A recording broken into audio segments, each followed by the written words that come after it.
We dismiss history at our peril. Liberty Nation Radio with Mark Angelides.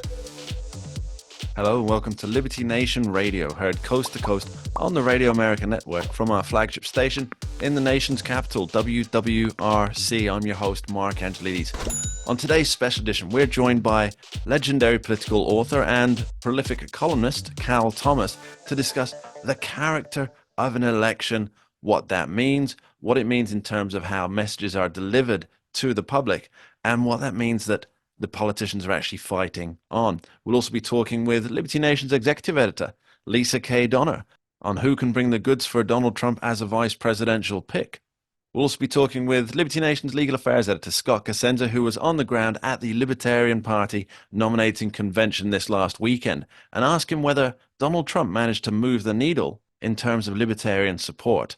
All this and more on today's show. And remember, this show is proudly sponsored by LibertyNation.com, where you can access podcasts, breaking news analysis, and a range of biting and brilliant shows to whet your appetite for freedom and your fondness for the great American Constitution.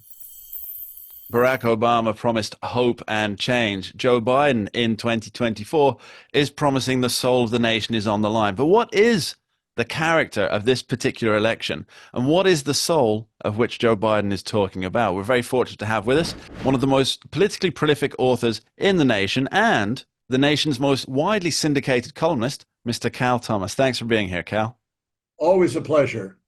So, Cal, let's address that question. Barack Obama, he was saying that this election is about hope and change. I guess he got half of that right. No, I don't think so. We have no hope and no change now if you listen to the rhetoric in this campaign, and it's only going to get worse, especially after the decision is reached in the first of several Trump trials, possibly this week in New York. Absolutely right. Yeah.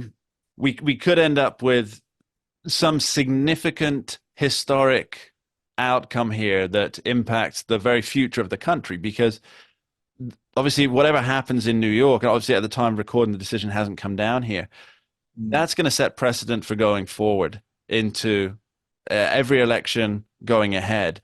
But let's talk about what Joe Biden is saying this election is about, and also Donald Trump to some extent. They're saying it's about the soul of the nation. What is that soul? Well, nobody really knows and can't define it. It's sort of like Bill Clinton saying it depends on the meaning of the word is. This is all gobbledygook. They never define it. If you're going to use a word like that, you ought to define it. I think Biden means, and he says it a lot, that if Trump is elected again, it will be the end of democracy. Well, America is not a democracy. America is a constitutional republic. And I wish they'd stop using that word because it just doesn't relate to who we are. These are buzzwords that pollsters have found resonate with certain voters. They're not serious about them. They can't define them. When you talk about the soul of a nation, is the soul of a nation 63 million abortions? Is it same-sex marriage? Is it drag queens in public schools reading stories to little kids? Is it a $34 trillion debt with more and more being piled on top of that, not only in spending, but in interest? It is the lack of a foreign policy. Nobody knows what Joe Biden's foreign policy is. And, I don't know what that means, soul of a nation. So if I were asking Biden a question, if I could ever get to it, which I won't, what do you mean by soul of a nation? I mean, it sounds like some music group. Yeah, absolutely. We're putting the band back together. It's called Soul of the Nation. There's a term, isn't there, called strategic ambiguity in foreign policy, and specifically in national security, where you kind of don't want people to know precisely what you're going to do, because then, of course, they could plan against you. And that works in a theater of war. But does it, or should it really work in the theater of politics when people are determining who they're going to cast their ballot for in an election? Well, the thing about strategic ambiguity, Mark, is that even people who use that should have a goal in mind. And if you're going to get involved in a war, the only objective is victory. Otherwise, don't get involved. I mean, Colin Powell, the former Secretary of State, National Security Advisor of the first Bush administration, said the same thing. Why send American soldiers off to a war if your objective is not victory? Then there's no point in getting involved in it. We have serious problems in America, as the UK and many other places do around the country, because we won't accept the answers that are readily available from our history, or herstory, if you want to rewrite the language. Thank you, Prime Minister Trudeau.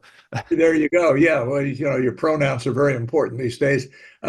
We are getting into this silly stage of pronouns and gender identity, and men who think they're women playing in women's sports, and all of this other crazy stuff that a tiny minority in this country promote that a massive majority don't want anything to do with. And yet they have the media in their corner. They have academia, as we've seen this spring with these horrible anti-Semitic protesters on major college campuses where it costs $60,000 or $70,000 a semester to go, plus room and board and a bunch of other expenses. People look at that and this is not the America they grew up with. This is not the America we celebrate on and observe on Memorial Day, where men and women gave their lives to preserve what we enjoy and love about this country. This is a completely different America that is being imposed upon us by the elites and agitators and people with really no skin in the game. Yeah, it's fascinating how such a minority situation here, because a lot of the issues that most animate people, for example, I think this election, the two top ones are clearly the economy and illegal immigration. Now, I think for the first time ever, there's a majority of support now for deporting all illegal immigrants. And that's kind of unheard of. But the rhetoric out of the media, as you say, which is a very small enclave of people and some progressive bastions and some of these college campuses, it's all for open borders. But they have such an outsized voice when compared to what a majority of Americans think. And it makes me wonder that when Joe Biden is talking about the soul of the nation, whatever that happens to be in his party rhetoric, perhaps it's not the same soul that the majority of Americans would recognize.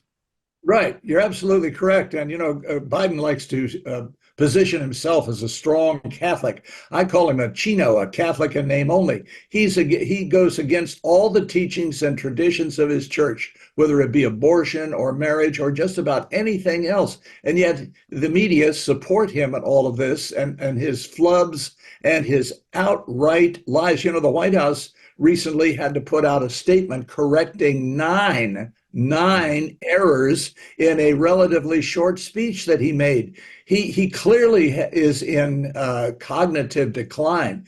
And, you talk about deportation. I can tell you as a veteran of the media exactly what's going to happen.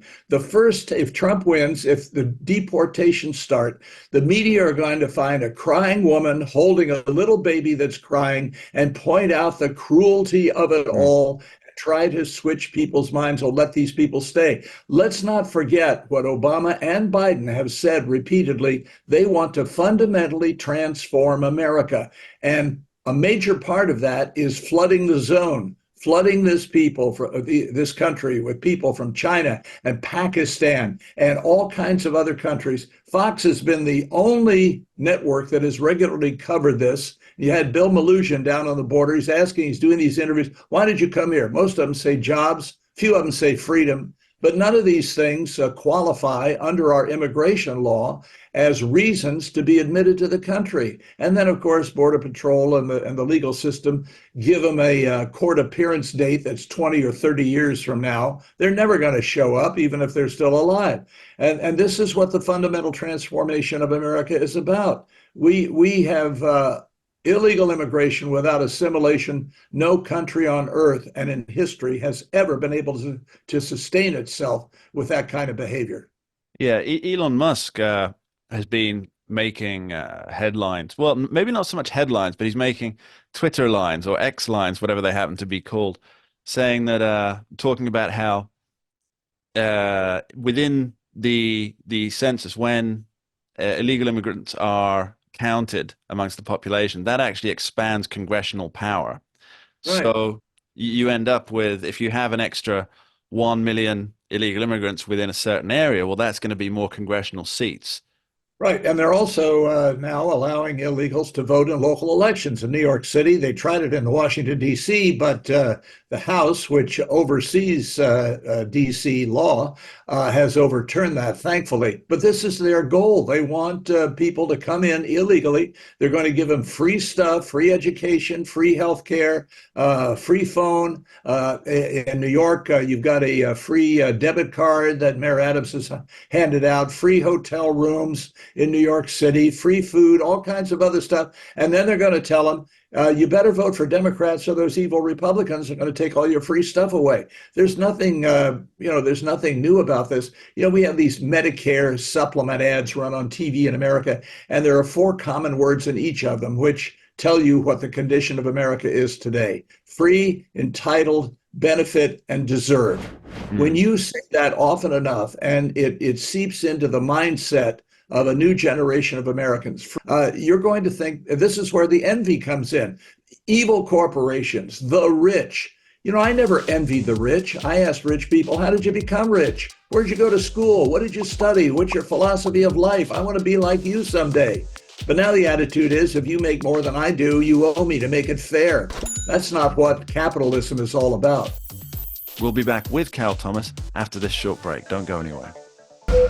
We dismiss history at our peril. Liberty Nation Radio with Mark Angelides.